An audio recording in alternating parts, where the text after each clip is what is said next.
Digital payment को बढ़ावा देने में यूपीआई का बड़ा योगदान रहा। ये सुविधाजनक तो है ही, सबसे बड़ी बात यह है कि यूपीआई ट्रांजैक्शन पर कोई चार्ज नहीं लगता। लेकिन इस पर चार्ज लिया जाने लगा तो क्या आप इसका इस्तेमाल करेंगे, यानी कि इस्तेमाल जारी रखेंगे? और ऐसा होने जा रहा है, यानी कि अब आपको चार्ज देना पड़ेगा। चलिए जानते हैं इसके बारे में सब कुछ कि इससे जनता पर कितना असर पड़ेगा, आखिर क्यों लिया गया ये फैसला। नमस्कार, मैं हूं संध्या बिष्ट और आप देख रहे हैं ईटी हिंदी।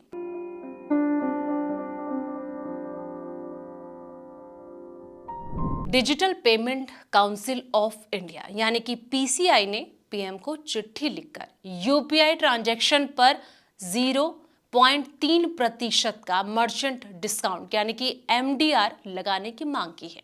वहीं पीसीआई ने रुपे डेबिट कार्ड ट्रांजैक्शन पर भी एमडीआर लगाने की बात बोली है। लोकल सर्कल्स में सर्वे में ये पता चला है कि कई यूजर्स का ये मानना है कि अगर मर्चेंट डिस्काउंट रेट यानी कि एमडीआर लागू हुआ तो ज्यादातर दुकानदार ये चार्ज जो है वो सीधे ग्राहकों पर ही थोप देंगे। ऐसे में अगर सरकार यूपीआई ट्रांजैक्शन पर फीस लगाती है तो 73% यूजर्स इसका इस्तेमाल जो है वो करना बंद कर देंगे।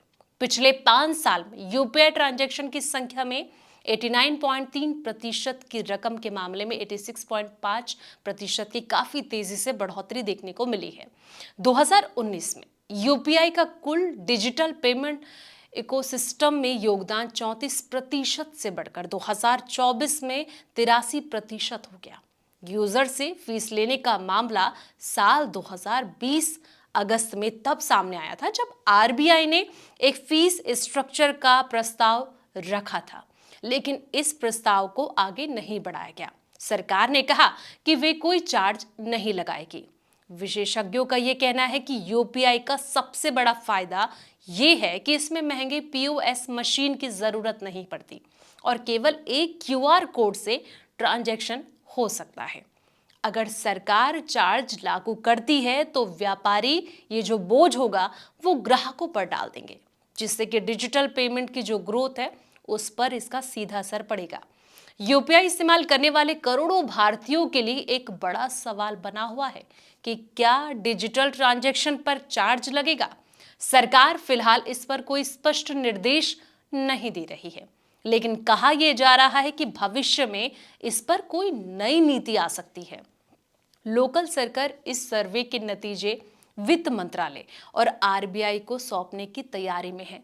अब देखना यह होगा कि इसके बाद क्या नतीजा निकलकर सामने आता है। इसको लेकर आपकी क्या राय है, कमेंट सेक्शन में अपनी राय जरूर दें। इस वीडियो में फिलहाल इतना ही। जानकारी भरे ऐसे और वीडियोस के लिए आप देखते रहें ईटी हिंदी।